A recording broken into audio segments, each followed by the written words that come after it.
Hello, and welcome to another episode of the Literary Lutheran Reads the Book of Concord. Today we are continuing through the Large Catechism, Part 1, still going through the Ten Commandments. And for those of you following along at home, we'll be reading from section 279 to 296. Let's begin. Further, Christ teaches, but if he does not listen, take one or two others along with you, that every charge may be established by the evidence of 2 or 3 witnesses. Matthew chapter 18, verse 16. So the person concerned in this matter must always be dealt with personally, and must not be spoken of without his knowledge. But if that does not work, then bring it publicly before the community, whether before the civil or the church court. For then you do not stand alone, but you have those witnesses with you by whom you can convict the guilty one. Relying on their testimony, the judge can pronounce sentence and punish. This is the right and regular course for checking and reforming a wicked person.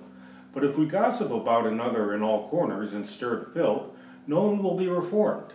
Later, when we are to stand up and bear witness, we deny having said so. Therefore, it would serve such tongues right if their itch for slander were severely punished as a warning to others.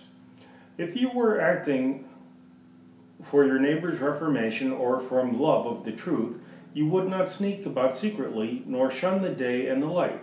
John chapter 3, verses 19 to 20. All this has been said about secret sins, but where the sin is quite public, so that the judge and everybody know about it, you can without any sin shun the offender and let him go his own way, because he has brought himself into disgrace. You may publicly testify about him.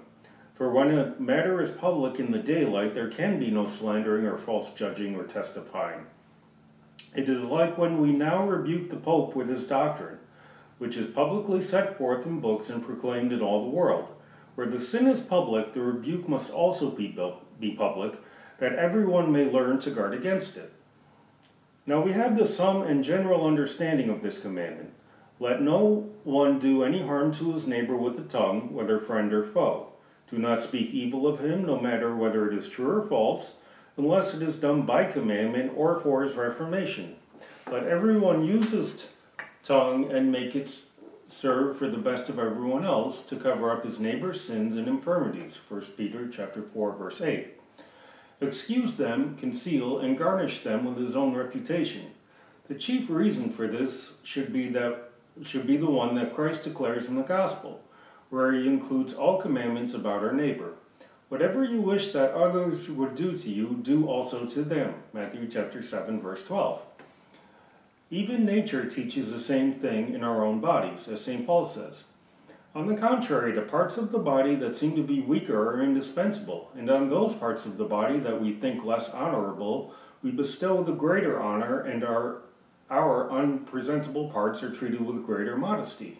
1 Corinthians chapter 12, verses 22 to 23.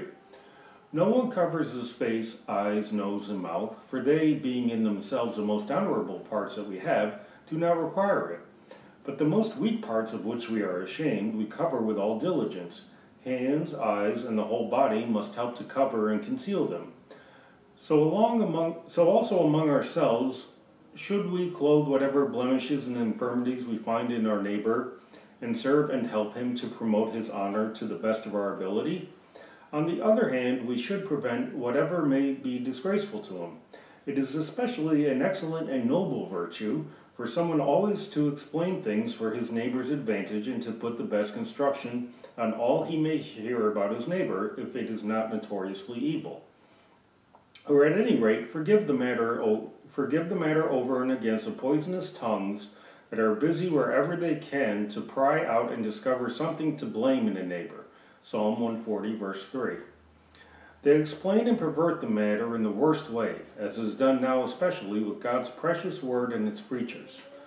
There are included, therefore, in this commandment quite a multitude of good works. These please God most highly and bring abundant good and blessing, if only the blind world and the false saints would recognize them. For there is nothing on or in a person that can do both greater and more extensive good or harm in spiritual and in temporal matters than the tongue. This is true even though it is the least and weakest part of a person. James 3, verse 5. The ninth and 10 commandments. Luther says that God gave these two commandments to ensure his people knew that stealing is not only the physical act of taking unjustly from another, but is also the desiring of something that is not ours, such as our neighbor's wife, servants, or any property belonging to our neighbor. These commandments are not broken with the hand or the mouth, but with the heart. They remind people who consider themselves virtuous that they too, by nature, sin. Toward the end of his explanation, Luther offers a powerful and critical theological insight. All the commandments constantly accuse us of sin and reveal to us where we stand under the law in God's eyes: guilty. This is the chief purpose of the law, to show us our sin. You shall not covet your neighbor's house. You shall not covet your neighbor's wife, or his manservant, or his maidservant, or his cattle, or anything that is his. These two commandments are given quite exclusively to the Jewish people. Nevertheless, in part, they also apply to us, for they do not interpret them as referring to unchastity or theft. These are forbidden well enough above. They also thought that they had kept all those commands when they had done or not done the external act. Therefore, God has added these two commandments in order that it be considered sinful and forbidden to desire or in any way aim at getting our neighbor's wife or possessions. He added them especially because under the Jewish government, manservants and maidservants were not free as now to serve for wages as long as they pleased. Jewish servants were their master's property with their body and all they had, as were cattle and other possessions. Deuteronomy chapter 15, verses 12 to 18. Further, every man had power over his wife to put her away publicly by giving her a bill of divorce and to take another. Deuteronomy chapter 24, verses 1 to 4. Therefore, they were in constant danger among each other. If one took a fancy to another's wife, he might declare any reason both to dismiss his own wife and to estrange his neighbor's wife from him, so that he might get her in a way that appeared right. That was not considered a sin or a disgrace among them, just as it is hardly considered a sin now with hired help. When an owner dismisses his manservant or maidservant or takes another's servants from him in any way. In this way, they interpreted these commandments, and that rightly, although the scope of the commandment reaches somewhat farther and higher. No one should consider or intend to get what belongs to another, such as his wife, servants, house and estate, land, meadows, cattle.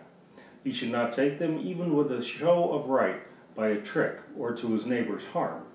For above, in the seventh commandment, the vice is forbidden where one takes for himself the possessions of others, or withholds them from his neighbor.